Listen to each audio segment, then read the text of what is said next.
Санитарное состояние водоохранной зоны Назранка вызывает тревогу у экологов. Эту проблему пытается решить специальная комиссия, в которую входят главы муниципалитета, участковые и сотрудники других ведомств. Они совместно выявляли и ликвидировали незаконно проложенные местными жителями сточные трубы. В рейд выезжала и наша съемочная группа.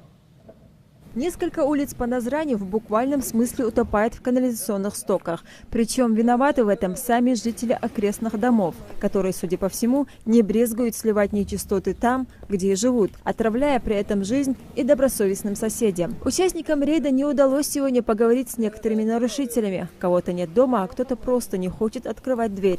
Но ликвидировать канализационные трубы все-таки придется.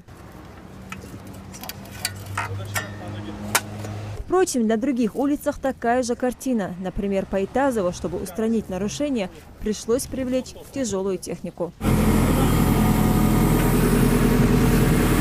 И вот эти несколько улиц оставались по плану. Сегодня с администрацией города Назрань работа организована по выявлению и ликвидации этих оставшихся канализационных труб. На каждого этого жителя будет составлен административный материал участковыми инспекторами. И, соответственно, понесут наказание все, кто так поступает. В стремлении навести порядок на улицах города комиссия в очередной раз сталкивается с проблемой. Многие не желают даже слушать представителей комиссии, считая, что их действия не нарушают порядок. По их словам, это просто вода, которая течет из кухни и от которой никому никакого вреда не будет. Местные власти не раз пытались донести до жителей с точки зрения и закона, и религии неправильность их действий. С правонарушителями неоднократно велись беседы, рассказывая, какой урон они наносят природе. Некоторые жильцы не выходили из дома. Мы сказали соседям, что передали, чтобы вот такой вывод этих трубопроводов, канализационных трубопроводов на открытую ливневую стоки недопустимы. Чтобы они сами убрали. Ну, как видите, они не убраны, сегодня приходится их убирать. А вот Хасан Гелисханов, который живет по улице Мира, рассказывает, что во время ремонта первым же делом выкопали канализационную яму. Ведь загрязнять природу не позволяет не только религия и ингушский менталитет, но и совесть.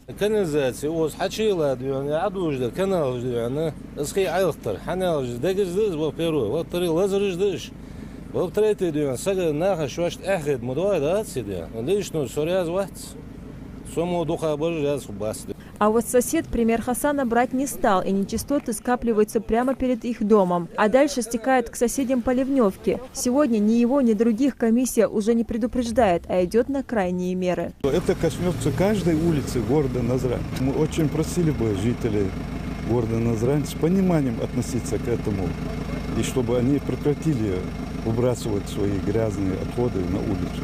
Отныне привычку выливать сточную воду на улице придется забыть. Неприятный запах – полбеды, говорят участники рейда. Нечистоты, протекая вдоль всей улицы, уходят в русло Назранки, санитарное состояние которой экологов беспокоит не один год. После ликвидации нарушений в Назрани комиссия планирует провести такую же работу и в других населенных пунктах Ингушетии.